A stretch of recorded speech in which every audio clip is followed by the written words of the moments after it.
sur notre site web à la suite de la présentation. Donc, c'est mon grand plaisir de vous laisser dans les mains de Nelly et de Christiane. Merci beaucoup.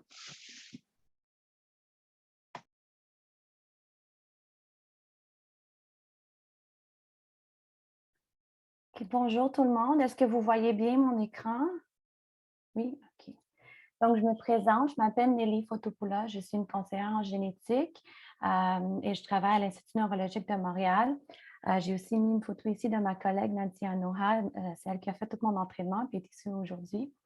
Avant que je fasse ma maîtrise en conseil en génétique, j'ai fait un doctorat en génétique que j'ai terminé en 2020. Donc, pour la présentation aujourd'hui, on va commencer un petit peu à discuter c'est quoi les conseillers en génétique, c'est quoi notre rôle. Normalement, il n'y a pas beaucoup de personnes qui nous connaissent, sauf s'il y a une maladie génétique dans la famille. Donc, on va juste discuter un petit peu de ça. Aussi, faire une introduction à la génétique pour qu'on soit tous sur la même page. Je ne sais pas le niveau de génétique, la connaissance de génétique dans ce groupe, mais on va faire une petite révision. Après, on va parler du test génétique en tant que tel et c'est quoi les indications pour un test, c'est quoi les considérations qu'on devrait prendre avant de passer un test génétique et aussi les résultats possibles d'un test génétique. Après ça, la présentation va être passée à Christiana qui va parler spécifiquement de la génétique de la SLA et aussi des stratégies thérapeutiques qui sont présentement disponibles.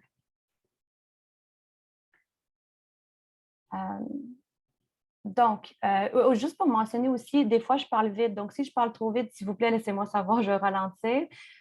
Et aussi, je peux perdre mon souffle. Je suis 8 mois et demi enceinte. Donc, quand je parle des fois, je peux me perdre un peu. Donc, s'il vous plaît, la présentation est pour vous. N'hésitez pas d'interrompre s'il y a quelque chose qui n'est pas clair. OK. Pour les conseillers en génétique, donc, on est des professionnels de la santé. On a tout allé faire une maîtrise en conseil génétique, puis on a aussi une formation très spécialisée en génétique médicale. Et je dirais au moins la moitié aussi sur le soutien émotionnel pour aider les patients à gérer les émotions qui viennent d'être diagnostiquées avec une maladie génétique. La plupart de nous sont en train ou sont déjà certifiés par l'Association canadienne des conseillers génétiques ou par l'Association américaine. Des conseillers génétiques, ils nous aident à faire face à des situations un petit peu plus difficiles qui sont uniques aussi. Donc, peut-être ça serait sur la décision de passer un test ou de faire un dépistage génétique. Des fois, avoir un diagnostic, une maladie dans la famille qui est génétique, ça peut affecter nos décisions d'avoir une famille ou de reproduire. Donc, on aide dans ce processus-là aussi. On essaie de notre mieux d'aider les gens de vivre avec une maladie génétique. Et aussi des personnes qui sont aux alentours, qui prennent soin d'une personne atteinte d'une maladie génétique. Des fois, les personnes qu'on peut voir ne sont pas eux-mêmes atteints d'une maladie génétique, mais sont à risque de le développer plus tard dans la vie parce qu'il y a une maladie génétique dans la famille. Donc, on peut faire des tests aussi avec ça. Et parce que la plupart des maladies génétiques aussi, peut-être ensemble, c'est quand même assez commun, mais individuelles pour chaque diagnostic différent sont quand même très rares. Donc, on essaie de mettre en lien des personnes avec ces maladies ensemble et aussi d'établir des liens avec des services de soutien dans la communauté. Ça, c'est la définition courante mot à mot pour le conseil génétique. C'est vraiment le processus qui aide les gens à comprendre et à s'adapter aux implications médicales, psychologiques et familiales des contributions génétiques à la maladie. Donc, on n'est pas vraiment des experts au niveau de la maladie en tant que telle, mais de toutes les implications génétiques de cette maladie-là. Et c'est juste pour mentionner que le conseil génétique, ce n'est pas exactement la même chose qu'un test génétique. Un test génétique, c'est un outil qu'on utilise. On peut donner le service, le conseil génétique, sans faire des tests génétiques. On peut parler de risques et d'autres choses. Et des fois, on voit des patients après avoir passé des tests génétiques. Donc, ce n'est pas des synonymes. OK. Donc, quand est-ce que comment qu'on peut consulter un conseiller en génétique si on est intéressé? Ici au Québec, ça fait partie du système de la santé, c'est couvert par la RAMQ. Et normalement, comment ça se passe, c'est que vous allez recevoir une requête par un professionnel de la santé, donc votre médecin généraliste ou un spécialiste. Pour la SLA, ça va être un neurologue.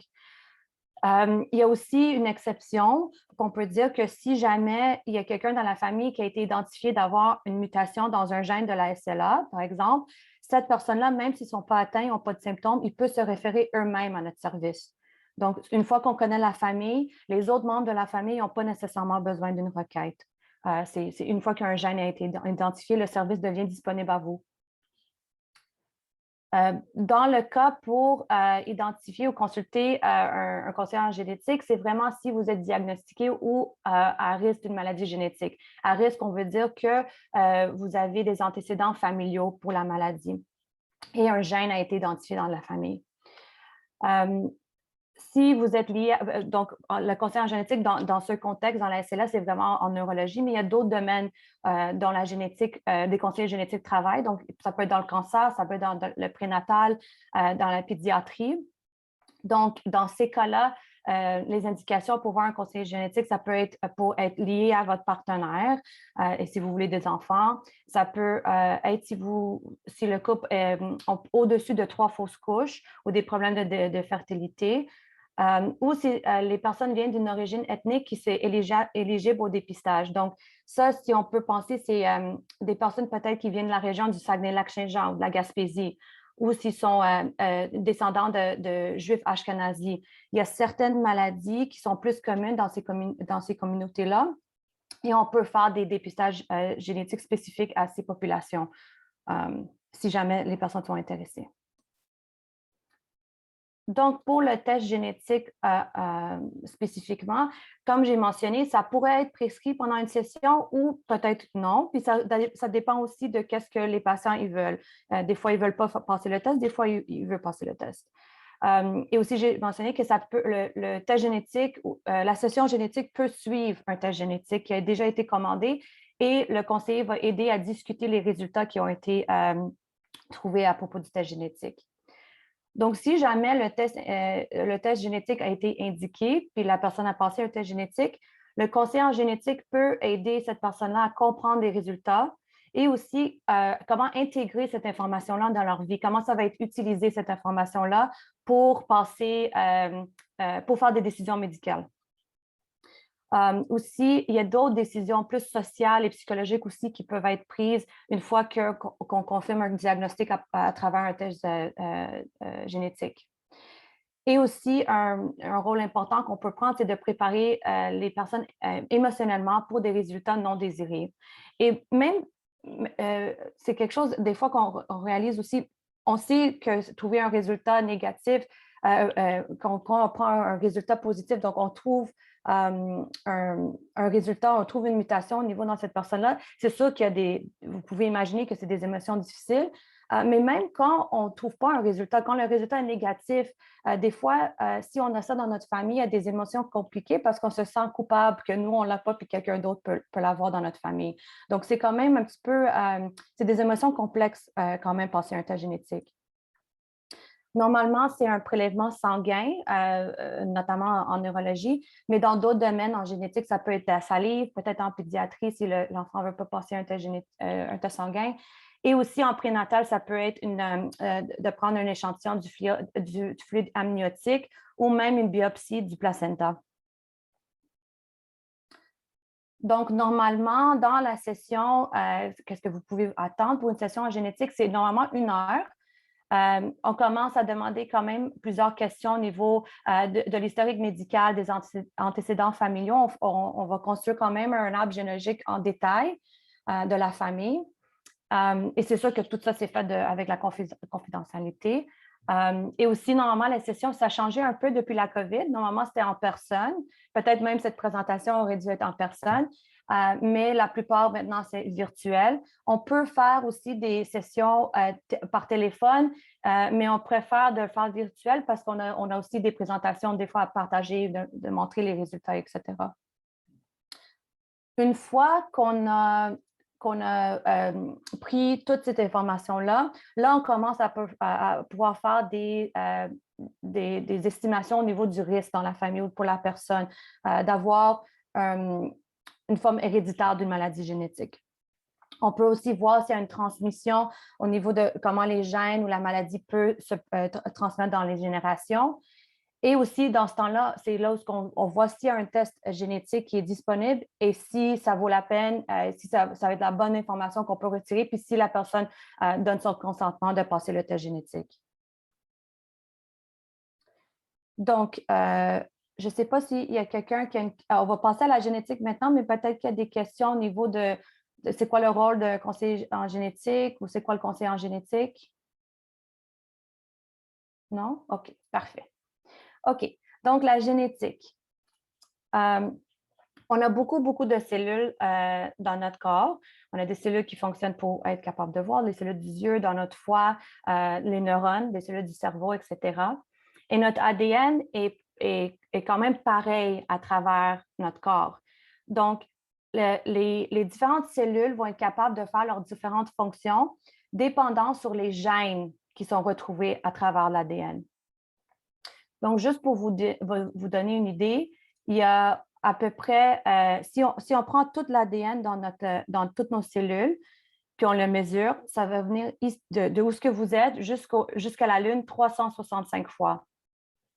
Donc, il y a beaucoup d'informations. Juste pour vous donner une idée du montant d'informations qu'on est en train de travailler avec pour faire des décisions, c'est beaucoup d'informations. Puis, on connaît à peu près un quart des fonctions de notre ADN. Donc, on a au-dessus de 25 000 gènes. Présentement, c'est ça qu'est-ce qu'on pense. Et comme j'ai mentionné, un quart, on connaît leur fonction ou on a au moins une idée. 3 quarts, on ne connaît pas encore. Donc, on a fait de l'avance en génétique, mais il reste encore beaucoup de travail à faire.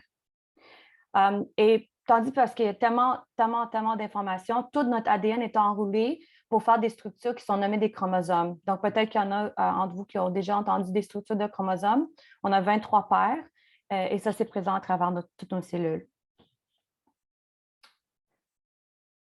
Donc, pour la SLA, au niveau de les gènes qui ont joué un rôle dans la SLA. Donc, on commence ici par le jaune, la plus grande partie. Ça, on appelle cette catégorie-là sporadique. Sporadique veut dire qu'il y a une personne, normalement, qui est dans la famille qui est atteinte de la SLA et qu'il n'y a pas nécessairement une cause qu'on peut identifier. La SLA est arrivée par chance et c'est le risque que tout le monde a dans la population. Donc, personne commence avec un risque de 0 pour avoir la SLA, mais c'est quand même un risque de moins que 1 %. C'est quand même très bas. Donc, ça, c'est cette catégorie ici. Si on va à la catégorie héréditaire, cette catégorie-là, c'est vraiment où ce que les conseillers en génétique, on joue notre rôle. Donc, c'est la catégorie la plus petite. Mais ici, ça veut dire que la SLA a été causée par une mutation génétique qu'on peut identifier, qu'on peut tracer dans la famille et qu'on peut prédire pour les autres membres de la famille. Donc, ça augmente le risque de développer la SLA si on a plusieurs membres de notre famille qui sont atteints de la SLA. La troisième catégorie, c'est familial. Ce qui veut dire qu'il y a plusieurs membres dans la famille qui sont atteints de la SLA. Peut-être qu'il y a plusieurs gènes qui jouent un rôle et plusieurs facteurs environnementaux, mais on ne peut pas nécessairement vraiment identifier ces causes-là. Il y a une prédisposition, mais on n'a pas encore la connaissance pour dire pourquoi dans une famille qu'on voit plus de SLA que dans d'autres familles. Et ça augmente le risque dans c'est moyen. Donc, on ne peut pas identifier un gène, on ne peut pas identifier un gène qu'on sait certainement, mais on sait qu'il y a quelque chose qui se passe quand même dans cette famille-là, que ça devient pourquoi il y a plusieurs personnes qui sont atteintes. Donc, juste pour expliquer ça un petit peu plus, donc si on prend ici le vert on peut imaginer que ça va être pour avoir un diagnostic de SLA. Et ici, les petits triangles orange, c'est des facteurs environnementaux et les petits cercles jaunes, c'est des facteurs génétiques. Donc, des fois, on peut commencer avec des facteurs génétiques, peut-être pas trop de facteurs génétiques, mais l'environnement nous rend plus susceptibles à remplir notre verre et d'avoir un diagnostic de SLA. Et dans d'autres cas, on a plus de facteurs génétiques dès le début. Et là, on a juste besoin de quelques facteurs environnementaux pour aller avoir un diagnostic de SLA. Donc, ça, c'est vraiment dans la catégorie familiale, quand on voit qu'il y a plusieurs personnes atteintes, mais il n'y a pas un gène spécifique qu'on peut identifier.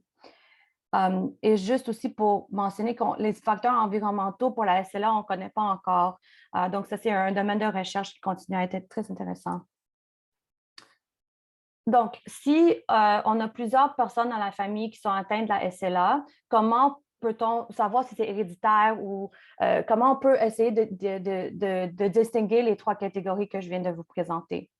Donc, normalement, qu'est-ce qu'on cherche en conseiller en génétique quand on fait une session? C'est qu'au moins 2 membres de la famille sont atteints de la SLA ou de la démence, particulièrement la démence frontotemporale. Et ça devrait être sur le même côté de la famille. Donc, ça arrive souvent que les personnes ont ils ont une idée d'avoir un risque plus élevé s'il y a 2 personnes de chaque côté. S'il y a une personne de chaque côté qui est atteinte de la démence, ils pensent que c'est comme ça va doubler pour leur chance. Mais c'est moins inquiétant que si c'est vraiment sur tout un côté. Et ça, c'est parce qu'il va y avoir une transmission verticale. Si jamais il y a un gène qui joue un rôle dans la maladie dans cette famille, là, on peut voir comment le gène est passé de génération en génération. Et ça, des fois, on voit ça, mais c'est pas tellement, ça peut varier de famille en famille, mais il peut avoir un âge, les symptômes peuvent se présenter plus jeunes. Donc, normalement, pour la SLA, c'est après 55 ans, mais là, on peut voir ça avant 55 ans. Donc, juste pour vous donner plus un visuel au niveau de qu'est-ce que je veux dire de mode de transmission. Donc, dans tous les gènes que j'ai mentionnés, quand j'ai dit qu'on avait au-dessus de 25 000 gènes, on a 2 copies de tous ces gènes-là. Un qu'on hérite par notre mère et l'autre qu'on hérite par notre père. Donc, pour la SLA, c'est suffisant d'avoir une mutation dans un des gènes de SLA pour avoir la SLA. On n'a pas besoin de changements dans les 2 gènes. Juste une copie, ça va être suffisant pour causer la maladie. Donc, ici, on a un monsieur. Lui, ces 2 copies des gènes de SLA, ils n'ont pas une mutation. Ici, on a une madame, puis une copie ici, elle est porteuse d'un changement génétique qu'elle aussi, elle a hérité. Donc là, elle a un diagnostic de SLA. Donc, quand elle va avoir ses enfants, il y a 50 de chances de passer ou la copie du gène qui a le changement ou la copie du gène qui n'a pas le changement. Donc, c'est pour ça que des fois, que si jamais vous avez passé une session en génétique, c'est là où le 50 s'en vient. Donc, elle peut passer la copie à sa fille qui n'a pas le changement génétique ou elle peut passer la copie avec le changement génétique à l'autre enfant. Donc, dans ce cas-là, ici, si elle passe la copie qui n'a pas le changement, le risque de SLA, c'est minime, c'est comparable à la population générale. Mais ici, pour son fils, éventuellement, il pourra développer des symptômes.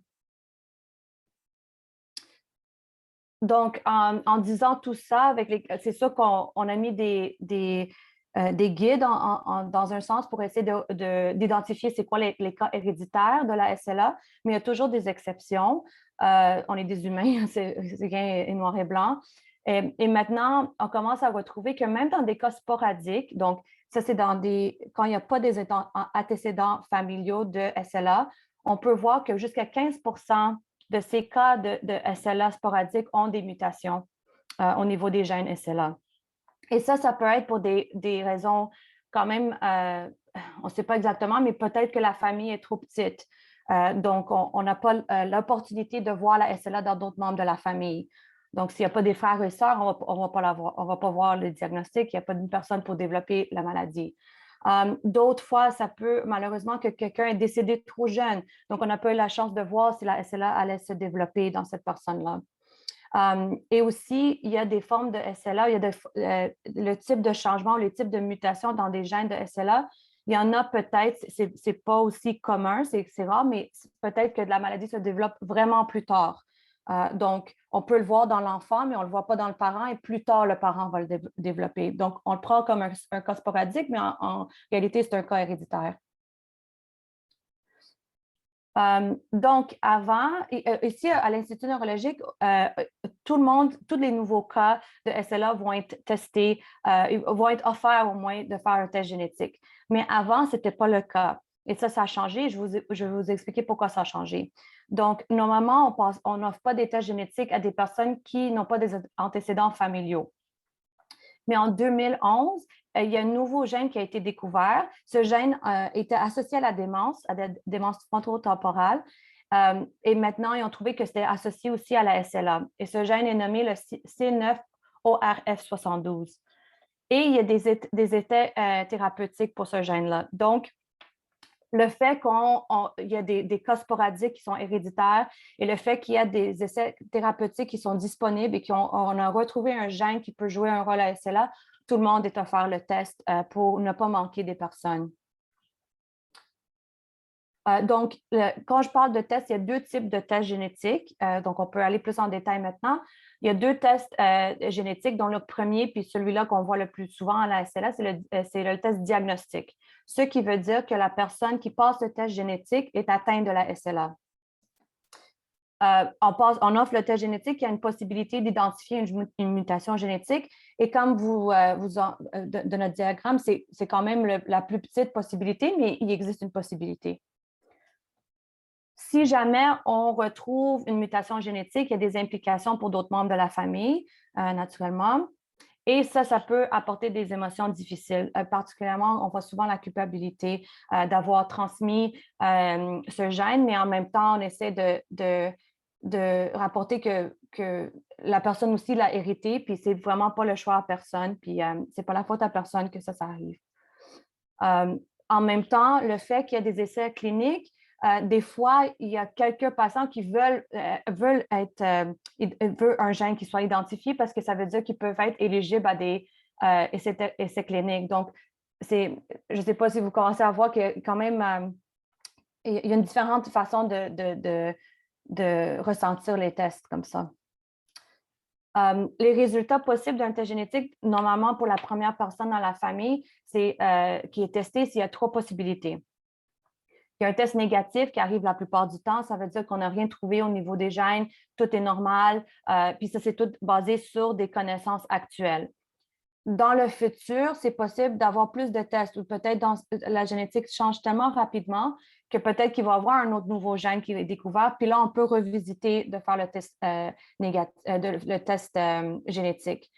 Et aussi, c'est juste de mentionner que les tests génétiques, ce n'est pas comme des tests au niveau de sanguin qu'on peut voir les taux de cholestérol changer. Nos gènes ne changent pas à travers notre vie. La seule chose qui va changer, c'est si on découvre plus de gènes qui sont associés avec la SLA, puis on peut tester ces gènes-là. La deuxième possibilité, c'est un résultat positif. Ça veut dire qu'on a été capable d'identifier la cause héréditaire et ça confirme le diagnostic. Une fois qu'une cause a été identifiée dans cette famille, là, on peut tester les autres membres de la famille pour voir s'il y a une prédisposition pour avoir la SLA aussi. Et la troisième possibilité qu'on n'aime vraiment pas, personne n'aime ça, mais ça arrive des fois, c'est quand on a un résultat incertain. Donc, on a découvert un changement, une variation au niveau d'un des gènes qui sont associés à la SLA, mais on ne sait pas si c'est un changement bénin ou si ce changement a affecté le gène puis peut causer la SLA. Donc, c'est non conclusif. Et normalement, ça arrive si c'est vraiment la première fois qu'on découvre ça dans la famille, la façon que le gène est changé. Et qu'est-ce qu'on recommande, c'est de recontacter la clinique dans 3 à 5 ans parce que les résultats ne vont pas rester incertains. Ils vont tomber dans ou négatif ou positif avec le temps. Donc, c'est ça. Donc, on encourage de revisiter la clinique. L'autre type de test qu'on peut avoir, c'est un test prédictif. Donc, ça, c'est quand quelqu'un dans la famille, quand quelqu'un a des antécédents familiaux de la SLA, mais ils n'ont pas de symptômes eux-mêmes. Peut-être qu'ils sont trop jeunes ou c'est ça, ils n'ont pas de symptômes. Donc, la première chose qu'on va demander, c'est s'il y a un gène qui a été identifié dans la famille. Si un gène n'a pas été identifié, on va tester la personne qui est atteinte en premier. Parce que c'est tellement important d'identifier en premier si la SLA dans la famille ou dans cette personne-là est sous une forme héréditaire. Parce que la plupart du temps, ce ne l'est pas. Et aussi, comme j'ai mentionné, il y a des possibilités différentes de résultats. Donc, des fois, c'est non seulement si on trouve un changement dans le gène, mais il faut comprendre c'est quoi le changement. Il faut associer ce changement-là à la maladie. Donc, il faut en premier tester la personne, identifier si c'est héréditaire, identifier c'est quoi la variation génétique et après, on peut tester les autres personnes pour être sûr que si c'est un résultat négatif, c'est vraiment un résultat négatif. La personne n'a pas hérité parce qu'on sait qu'est-ce qu'on essaie de trouver. On sait c'est quoi qu'on cherche. Donc, si la personne, s'il y a une variation génétique qui a été identifiée dans cette famille-là, on peut initier le protocole qu'on appelle prédictif. Et ça, c'est vraiment de discuter avec la personne si c'est le bon temps de passer ce test-là, parce qu'il n'y a pas nécessairement des implications médicales. On ne peut pas prévenir la SLA. Donc, cette information-là, c'est vraiment plus au niveau social, au niveau psychologique, et de savoir comment on peut intégrer cette information-là pour pas qu'elle nuise à la personne. Donc, des fois, on peut parler d'assurance, d'être sûr que toutes les assurances sont en ordre avant de passer le test. Cela dit, on a aussi des lois qui nous protègent des assureurs, des employeurs de demander pour des informations génétiques. Vous n'avez pas à donner cette information-là, c'est votre droit de garder ça à vous-même. Des fois aussi, passer un test prédictif, il y a des personnes qui disent que ça les aide à faire leur plan de vie, de décider quand est-ce qu'ils vont avoir des enfants, quand est-ce qu'ils vont prendre leur retraite, peut-être faire le voyage qu'ils voulaient toujours faire maintenant, etc. Comme j'ai mentionné, il n'y a aucune prévention malheureusement à ce temps-là, mais il y a un essai clinique qui commence maintenant avec des personnes qui ont une mutation au niveau des gènes de SLA, mais qui n'ont pas encore des symptômes, qui n'ont pas encore développé des symptômes. Donc, on espère que dans le futur, si je redonne cette présentation-là, qu'on peut dire qu'il y a des préventions disponibles. De plus, des tests prédictifs, pour la SLA notamment, c'est pour des adultes. On ne fait pas des tests prédictifs dans des enfants parce que c'est une maladie quand même qui se développe plus tard dans la vie et on veut garder l'autonomie des enfants ou des personnes de décider de ne pas savoir si jamais ils ne veulent pas savoir cette information-là. Ils ont leurs droits respectés. Donc, j'ai parlé beaucoup de gènes qui sont associés à la SLA, donc je vais juste aller un petit peu plus en détail. Donc, celui-là que j'ai mentionné tantôt, c'est le C9orf72. Et ça, c'est un gène quand même important qui se retrouve dans plusieurs tissus, aussi dans le système nerveux. Et c'est la cause la plus commune de SLA héréditaire. Donc, on voit ça environ dans 40% des cas qui ont des antécédents familiaux et presque 8% des cas sporadiques, donc dans des cas de SLA qui n'ont pas d'autres membres de la famille qui sont atteints. Celui-là qui est un petit peu plus vieux, mais qui était toujours joué un rôle important dans la SLA, c'est le SOD1. Et ça aussi, ça joue un rôle dans les neurones. Et on voit ça on voit des mutations dans ce gène-là, environ 20% des cas héréditaires et 3% des cas sporadiques de SLA. Et le troisième que j'aimerais mentionner, c'est le Ataxin-2. Et ça, c'est un petit peu différent des deux autres gènes parce que ce n'est pas un gène causatif. Ce qui veut dire qu'avoir un changement dans ce gène-là, la façon que c'est écrit ou la façon que ça fonctionne, n'est pas nécessairement associé de développer la SLA. C'est un facteur de risque. Un facteur de risque augmente notre risque d'avoir la maladie, mais ça ne va pas causer la maladie. Et aussi, il y a présentement environ un petit peu au-dessus de 40 gènes qui sont associés à la SLA. Et Christiana va vous présenter ça un petit peu plus en détail aussi. Donc, à l'Institut neurologique, si on voit qu'il y a un nouveau diagnostic de SLA, la première chose qu'on va faire, c'est de voir si c'est un cas isolé dans la famille ou si il y a d'autres membres de la famille qui ont la SLA. Dans les deux cas, on va offrir le test de C9 parce que, comme je viens juste de vous montrer, ça va être la cause la plus commune dans des cas héréditaires de SLA. Si on trouve une mutation dans ce gène-là, on arrête là le test génétique et on communique avec le patient. Si le résultat est négatif, donc il n'y a rien de différent, le gène C9 est complètement normal, là, on peut continuer à tester d'autres gènes. Dans des cas isolés, on va tester pour le SOD1 et le Ataxin-2 parce qu'il y a des essais cliniques, des essais thérapeutiques pour ces gènes-là. Donc, on ne va pas manquer des gens qui peut-être seraient éligibles potentiellement pour participer à la recherche. S'il y a des membres de la famille, dans les cas où ce n'est pas isolé, il y a plusieurs membres dans la famille qui ont la SLA ou la démence, là, on va aller un petit peu plus, on va commencer à tester des gènes aussi qui sont inclus dans la démence et qui sont associés à la SLA parce que là, on commence à avoir plus on va avoir plus de suspicion que c'est la forme héréditaire de SLA. Et avec ça, je vous laisse, je passe ça à Christiana Et on pourra faire les questions à la fin si jamais. Je pense que c'est ça, qu'est-ce que vous avez dit, Gaëtan. On fait les questions à la fin. OK. Merci. Je vais juste prendre un moment pour partager mon écran. Vous pouvez m'entendre? Oui, OK. Parfait. Alors, merci beaucoup, Nelly, pour la fantastique présentation. Je vais continuer la présentation en parlant sur la SLA et la génétique en particulier et aussi nos stratégies de développement thérapeutique pour les formes génétiques. Alors, mon nom, c'est Christiana Salmon. Je suis la gestionnaire des programmes nationaux pour la génétique, pour la SLA et la génétique au neuro.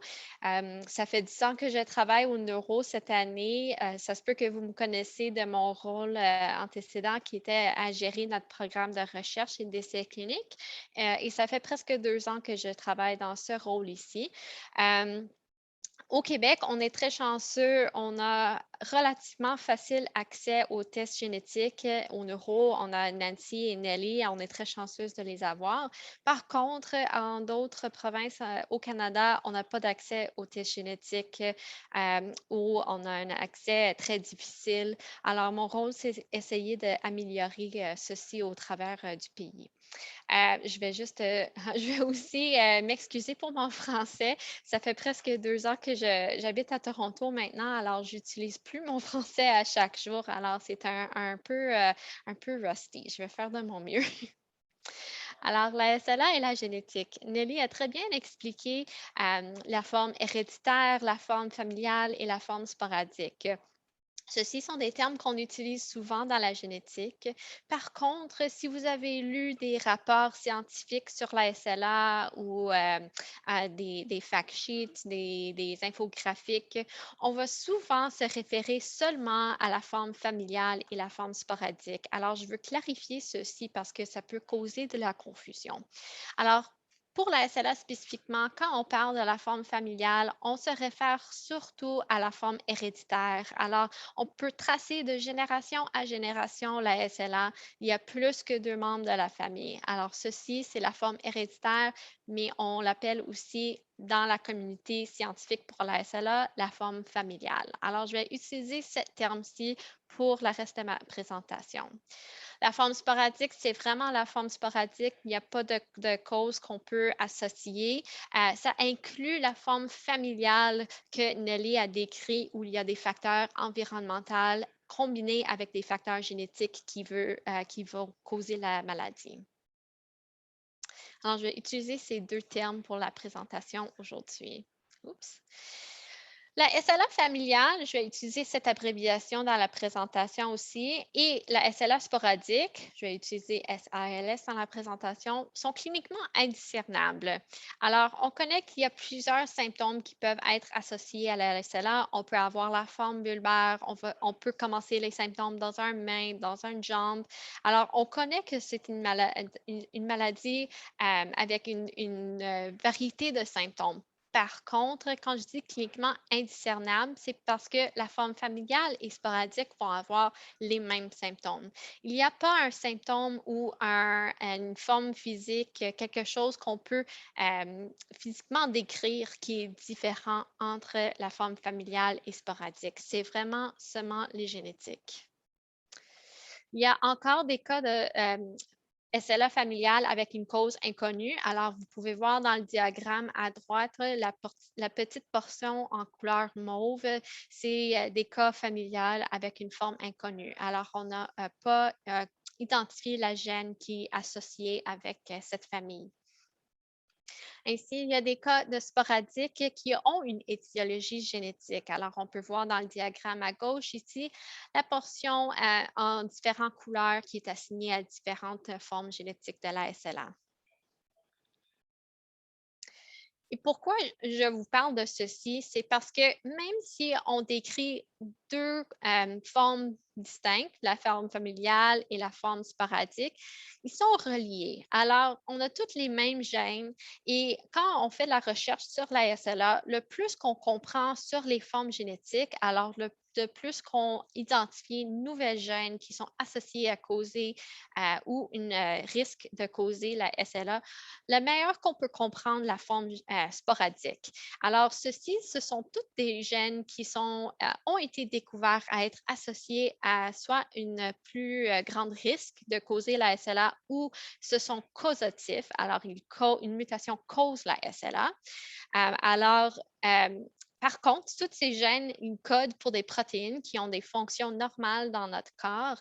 Et quand on regarde plus en depth que ça, les pathologies, les mécanismes biologiques se sont tous reliés. Alors, le plus qu'on peut comprendre des formes génétiques de la SLA, ça va améliorer notre compréhension de la maladie en entier. Ce diagramme-ci, ça nous montre la découverte des gènes associés avec la SLA dans le temps. Alors, ça va jusqu'à 2016, malheureusement, mais vous pouvez voir que notre découverte de nouvelles gènes est un peu exponentielle depuis la découverte de la SOD1 en 1993. Ainsi, j'aime ce diagramme parce que la grandeur du cercle est associée avec l'importance dans cette gène associée à la maladie. Je vais surligner dans ce diagramme les 4 gènes pour lesquels on a présentement des thérapies qui sont en développement. Alors, on a le SOD1, le FUS, le ATXN2 et le C9ORF72.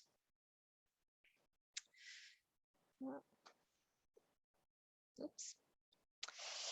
Quand on regarde la fréquence des mutations associées avec la SLA, on va regarder les 4 gènes pour lesquels des thérapies sont en cours de développement. Alors, pour la forme familiale, ils forment la majorité des cas familiaux de la SLA. Quand on les regarde individuellement dans les cas sporadiques, c'est relativement des petits nombres. Alors, le SOD 1, 2 à 4 le C9, c'est une exception, le FUS, moins de 1 le ATXN, 2, 1 Mais quand on les combine tous ensemble, on a un potentiel de 10 à 15 patients qui ont une forme sporadique. Alors, on ne peut pas identifier des antécédents familiaux qui ont une mutation pour lesquelles on a une thérapie qui est en développement présentement. Et c'est pour cette raison qu'on offre à nos patients au neuro, au moins, de tout avoir l'opportunité d'avoir des tests génétiques. Alors, je vais maintenant parler des thérapies génétiques. Je vais parler plutôt des stratégies qu'on utilise dans le développement thérapeutique au lieu de spécifiques thérapies. Alors, si vous avez des questions d'une médication dont vous avez entendu spécifiquement, je peux adresser ça dans les questions, ça, c'est aucun problème. Mais pour la présentation, je vais plutôt faire le focus sur des stratégies. Alors, des thérapies géniques peuvent cibler des mutations génétiques spécifiques. Alors ici, on a de l'ADN, on a une mutation, alors une erreur dans notre code génétique. La thérapie va être spécifique pour cette mutation ou pour cette erreur dans le code génétique pour essayer de la corriger de différentes stratégies que je vais expliquer. Je vais revenir à ceci que Nelly a présenté parce que c'est un concept très important. Alors, notre ADN, le but final, c'est de former des protéines. Alors, tout l'ADN dans notre corps code pour des protéines. Les protéines, c'est les petits Legos qui font tout dans notre corps. Alors, ils peuvent se former ensemble en chaîne pour former les extérieurs, les membranes des cellules. Ils peuvent être utilisés pour faire le transport de molécules dans le corps. Ils peuvent avoir des fonctions dans le métabolisme, etc. Alors, les protéines font tout. Et si on a une erreur dans notre code génétique, dans notre ADN, ça peut résulter dans des protéines qui ne fonctionnent pas très bien. Alors, la première forme de thérapie stratégique, de stratégie thérapeutique, c'est les oligonucléotides en antisang. On peut utiliser l'abréviation ASO pour simplifier.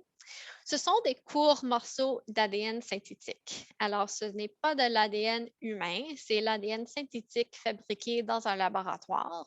Pour cette raison, ce n'est pas très stable dans le corps à long terme. Ça ne forme pas les chromosomes, les structures dont Nelly a expliqué que l'ADN se met dedans pour être préservé. Alors, pour cette raison, c'est une thérapie qu'on doit injecter à un assez fréquent, à routine pour le remplacer. Le but d'un ASO, c'est de réduire, restaurer ou de modifier la fonction des protéines. Il y a plusieurs ASO qui sont approuvés pour d'autres indications. L'exemple que j'ai pris pour cette présentation, c'est le Spinraza pour l'amyotrophie musculaire spinale. C'est possible que vous en avez entendu. C'est une maladie qui affecte principalement des bébés. Ils ont une mutation génétique dans leur ADN qui code pour une protéine qui est essentielle pour la survie des neurones moteurs. Alors, avec cette erreur dans l'ADN, leurs neurones, ils meurent au travers du temps, habituellement avant que les bébés ont atteint un âge de 6 mois, 1 an. Alors, il y a des symptômes très reliés à la SLA, mais c'est une maladie pour des bébés. Et le Spinraza a été approuvé il y a quelques années pour cette maladie. Les ASO ne peuvent pas transverser la barrière hémato-encéphalique. Alors, tout le monde a une barrière qui protège leur cerveau. C'est une série de cellules qui sont très, très coincées, alors pas beaucoup peuvent passer à travers. Vu qu'on a cette barrière et les ASO ne traversent pas, ils doivent être injectés par voie intrathécale par une ponction lombaire. Alors, ce n'est pas possible de le prendre oral ou d'injection intraveineuse, c'est seulement par ponction lombaire. Alors, comment ça marche? Je vais utiliser un exemple avec la gène SOD1 pour illustrer. OK. Alors, ici, on a l'ADN, on va dire, de la gène SOD1 normale. Cet ADN va encoder pour la protéine SOD1. Cette protéine a une fonction normale dans le corps. Tout le monde là, ça a une fonction dans un mécanisme antioxydant. Et la protéine va avoir cette forme. Je l'ai inventée pour la présentation, mais on va dire que ça va avoir cette forme-là.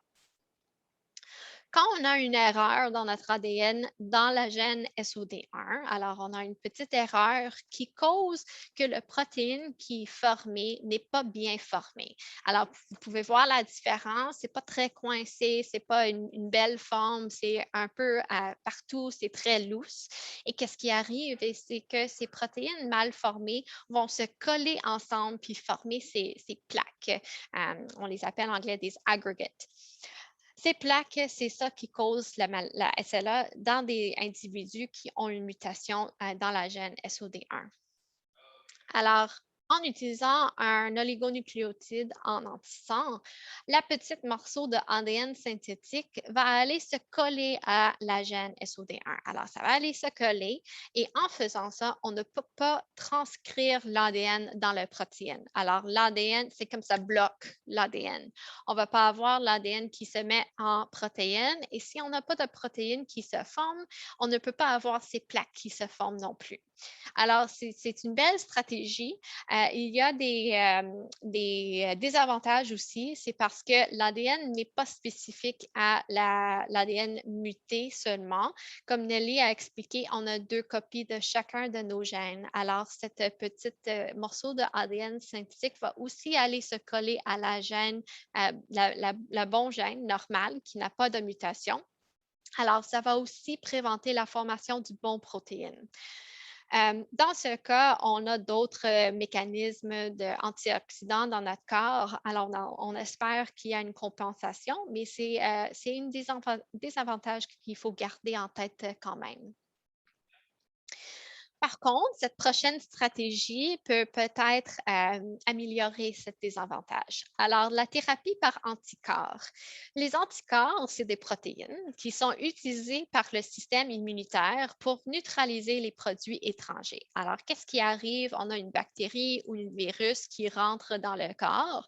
Les anticorps vont aller se coller à ce produit étranger et ils vont agir comme un petit drapeau pour signaler au système immunitaire que allô, allô, il y a quelque chose ici qui ne devait pas être là, s'il vous plaît, l'enlever. Alors, les cellules blanches vont venir puis l'enlever. Ils peuvent être produits synthétiquement dans un lab. Alors, on peut les produire pour cibler quelque chose de très spécifique. Thérapeutiquement, ils peuvent être utilisés pour prendre avantage du système immunitaire naturel contre une maladie. Alors, comment que ça peut marcher dans la SLA? On a encore notre ADN avec la mutation dans la gène SOD1 qui forme ces protéines mal formées qui ensemble se collent et forment ces plaques qui causent la maladie. Quand on traite avec un anticorps qui peut être injecté intraveineux, alors pas besoin de ponction lombaire nécessairement, il va aller se coller à la protéine mal formée. Alors, ça a été produit spécifiquement pour identifier la protéine mal formée. Et en l'identifiant, le système immunitaire va venir et éliminer les protéines mal formées. Alors, on a un avantage au-dessus des oligonucléotides en antisang parce que c'est spécifique pour les protéines mal formées et ne cible pas les protéines qui sont bien formées. Par contre, c'est assez difficile pour produire des anticorps avec une grande spécificité synthétiquement. Alors, c'est surtout un challenge. Finalement, la thérapie génique. Alors, c'est un buzzword maintenant pour plusieurs maladies. La thérapie génique a comme but de remplacer ou de corriger une gène mutée. On utilise principalement des vecteurs viraux pour introduire le bon gène. Alors, qu'est-ce que je veux dire comme vecteur viral? C'est un virus qui ne cause pas de maladie dans des humains. Alors, c'est bénin. Ce virus a son ADN, l'ADN en noir ici dans le diagramme, qui a besoin pour se reproduire. On introduit dans le virus l'ADN humain, alors le gène qu'on veut, on l'introduit dans le virus et on introduit le virus dans les humains. Une fois dans les humains, le virus va se reproduire. C'est ça que les virus font, il se reproduit. Et il va non seulement reproduire son ADN, il va aussi reproduire l'ADN humain qu'on a introduit, alors le gène qu'on veut corriger ou remplacer. C'est encore très expérimental chez les adultes. Alors, il y a 7 ou 8 potentiellement thérapies géniques qui sont approuvées par la FDA. Ça se peut que c'est un peu plus loin au Canada, mais ce sont toutes pour des maladies pédiatriques présentement. La raison que c'est encore très expérimental dans les adultes, c'est parce que notre système immunitaire est beaucoup plus développé comparé aux enfants.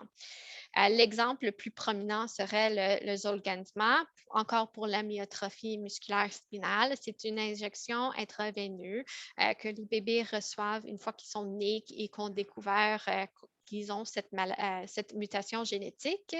Ça fait quelques ans maintenant, 5 ou 6 ans, depuis les essais cliniques ont terminé pour cette maladie et les enfants à date, ils courent, ils dansent, ils sont développés assez normalement. Alors, on a encore à voir les effets à long terme aussi. Pour l'exemple, c'est assez simple. On a notre ADN SOD1 avec la mutation, avec l'erreur. On fait une injection de la thérapie génique. Alors, on introduit les virus et maintenant, on a l'ADN qui n'a pas d'erreur aussi. En sommaire, parce que c'est beaucoup d'informations, on a 3 stratégies principales pour les thérapies géniques pour la SLA présentement. On a les oligonucléotides en antisang qui ont but comme interrompre le gène muté. On a des anticorps qui signalent que le produit final, qui est la protéine mal formée, doit être détruit. Et finalement, on a la thérapie génique qui était encore très expérimentale chez des adultes qui corrigent le gène elle-même. En temps de développement de thérapie génétique pour la SLA, il y a plusieurs compagnies pharmaceutiques qui sont présentement dans cet espace. On a certaines compagnies qui sont déjà à la phase essai clinique comme Biogen, Wave, ALS Pharma, Ionis. Puis on peut voir ici dans cette sommaire, on a les 3 stratégies dont on a parlé. On a la thérapie génique, les thérapies avec anticorps et des thérapies avec oligonucléotides en antisens. Tout cela pour dire que c'est un temps très excitant présentement pour le développement thérapeutique pour la SLA, pour les formes génétiques. C'est encore seulement une proportion de la maladie SLA, mais quand on peut mieux comprendre comment ça marche, la forme génétique de la SLA, et plus important, comment on peut la traiter effectivement, ça va nous rapprocher à une meilleure compréhension sur la SLA au complet, la maladie au complet, et aussi, ça va améliorer notre compréhension de comment on peut traiter les formes sporadiques aussi. Alors, avec ceci, on va prendre des questions.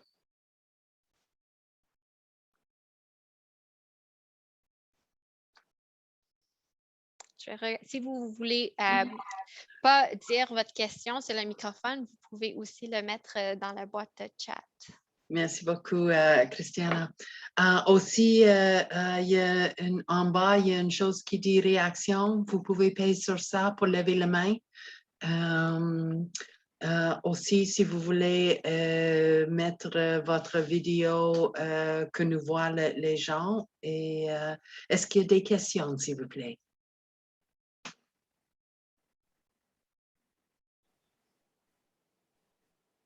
Tout le monde est bien? C'est bon. Il n'y a pas de mauvaises questions.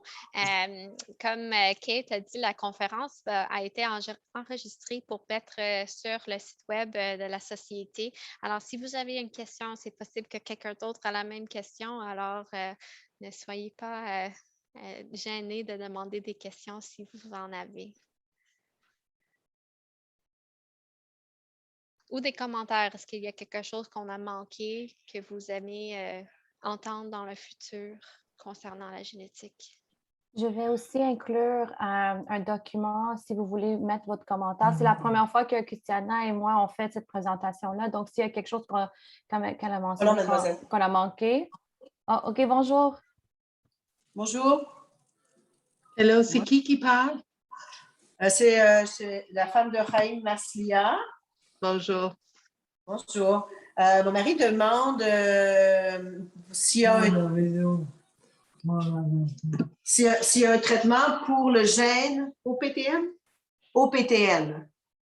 Pas encore. Ce n'est pas un des gènes qui a présentement une thérapie qui est en développement, mais c'est quand même une gène qui a beaucoup amélioré notre compréhension de la SLA. Alors, j'imagine avec le dépistage qu'on fait dans cette area, je manque mon mot, que ça se peut dans le futur, on commence à développer des thérapies pour les mutations génétiques un peu plus rares, comme le OPTN aussi.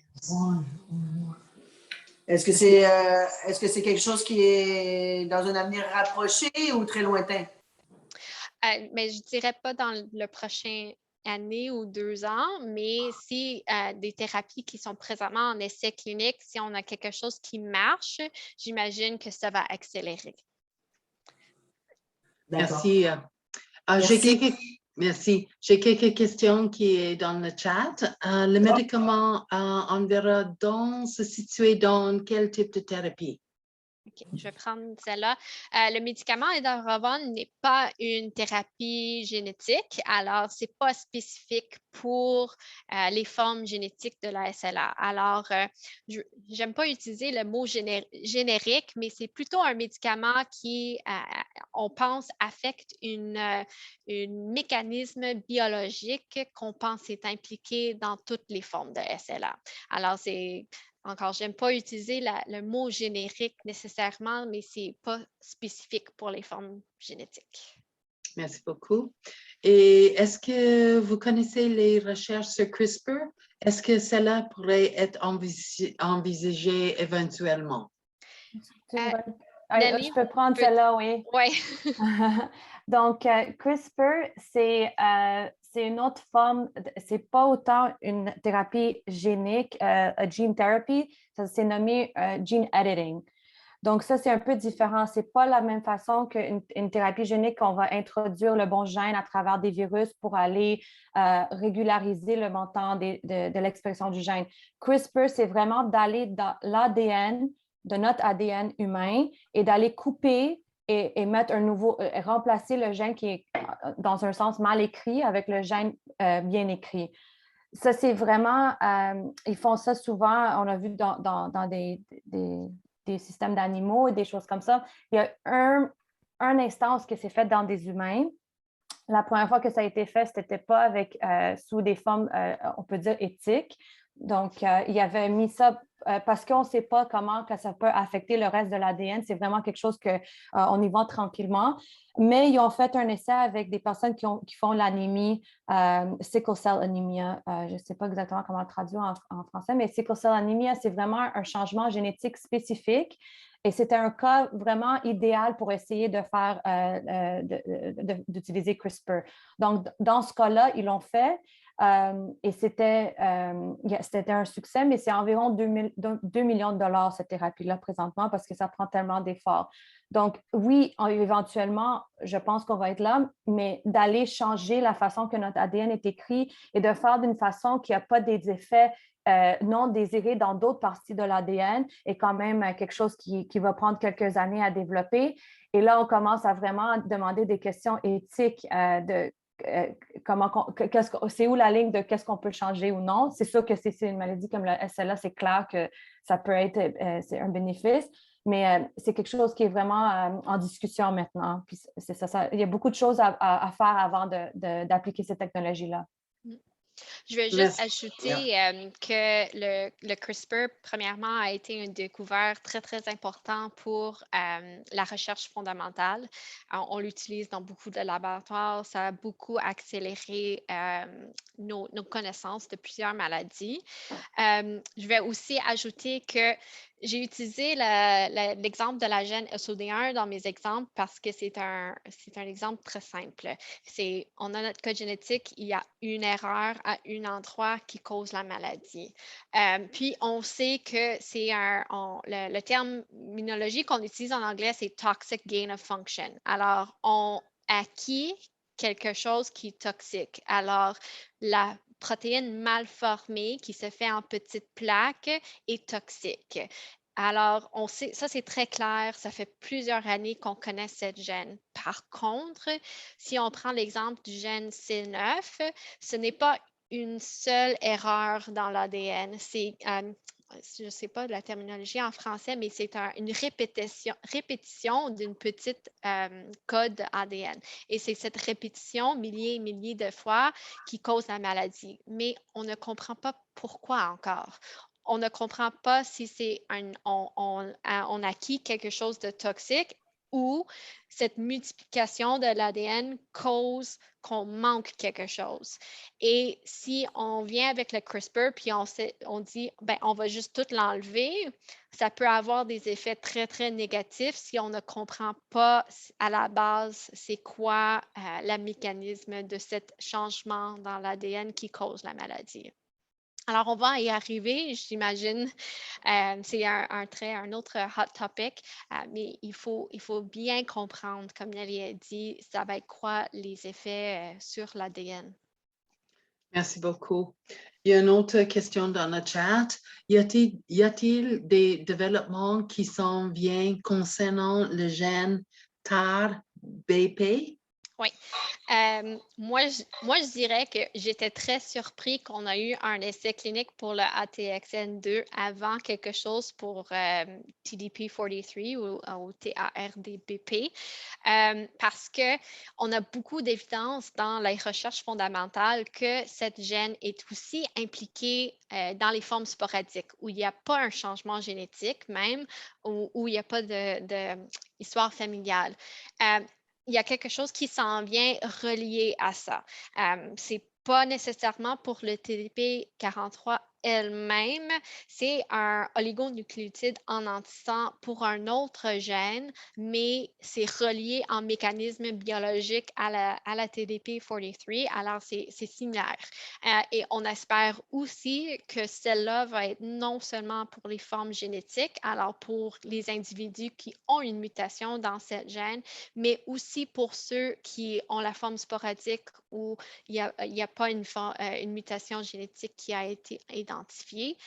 Comme j'ai dit, il y a beaucoup d'évidence dans les recherches fondamentales qui nous dit que le TDP-43 a un rôle important dans toutes les formes. Et c'est là, mais encore, on ne connaît pas très bien c'est quoi. Merci beaucoup, Christiane. Nelly avait laissé une adresse web pour remplir un sondage. Vous pouvez faire ça d'ici de le chat ou après la conférence, Nelly va m'envoyer par courriel le lien et je vais transférer ça à vous de faire l'évaluation de la conférence plus tard. Donc, merci pour ça. Est-ce qu'il y a des autres commentaires ou des autres questions ce matin reliées à la présentation?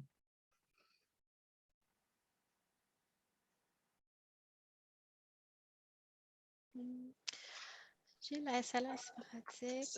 J'ai une de M. Sarrazin, j'ai le SLA sporadique, malgré que mon père l'ait eu aussi. J'ai passé le test génétique. Si je demande de voir le document des résultats, est-ce que c'est possible de comprendre facilement? Nelly, veux-tu prendre celle-là? Oui, donc normalement, si les résultats, on essaie de donner ça avec une explication, avec le conseiller en génétique, parce que c'est facile de mal interpréter les résultats. C'est pour ça qu'on est là, c'est notre rôle. Vous avez accès à votre rapport, vous pouvez demander, on peut vous envoyer votre rapport, il n'y a pas de problème. Mais la façon que c'est écrit, c'est quand même à noter d'une façon spécifique et de comprendre c'est quoi le changement et de comprendre si le changement et la raison pour laquelle que vous avez des symptômes et le diagnostic de SLA, ça va prendre quelqu'un d'interpréter ça. Donc, normalement, c'est un généticien, un médecin ou un conseiller en génétique. Si vous avez passé le test et normalement, il y a quelqu'un qui devrait vous donner les résultats. Donc, il peut vous envoyer votre rapport, les expliquer, comme ça, vous allez comprendre c'est quoi le rapport. Puis si vous avez des questions, ça peut être beaucoup d'informations quand c'est donné. Alors, n'hésitez pas de demander encore à votre médecin de réexpliquer si ce n'était pas clair. Ouais. Autre commentaire très intéressant. Merci beaucoup pour cette belle présentation qui explique bien l'aspect génétique de la maladie et des traitements. Je travaille comme ergothérapeute et cela m'aide à mieux accompagner mes clientes. Merci beaucoup, Monsieur Bastura. Merci beaucoup. Merci. Est-ce qu'il y a d'autres questions? Jusqu'à ce moment, c'est des merci. Est-ce qu'il y a, parce que oui, je vais demander jusqu'à le moment où je ne demanderai plus. Est-ce qu'il y a des autres questions? Je ne veux pas garder le monde pour inutilement, mais je ne veux pas non plus couper la conférence s'il y a quand même des questions à partager. Merci, M. Jutra, oui, pour il dit et merci aussi pour la présentation. Merci. Merci. Est-ce que une dernière question, un commentaire que vous aimeriez partager? Demande quand la conférence sera sur le site. Assez rapidement. Mon collègue Claudia va envoyer ça à notre personne de communication et Joanie, elle agit assez rapidement. Donc, c'est peut-être même cet après-midi. Sinon, ça va être probablement cette semaine. Donc, est-ce que nous avons un dernier commentaire ou une dernière question avant que je dise au revoir à tout le monde? C'est bien. Donc, merci beaucoup tout le monde pour votre présence ce matin. C'était vraiment un plaisir et au revoir. Je vous souhaite une très belle après-midi tout le monde. Ça fait un peu de soleil ici à Montréal, donc j'espère que c'est la même chose pour tout le monde où vous êtes. Merci beaucoup tout le monde. Merci. Au revoir.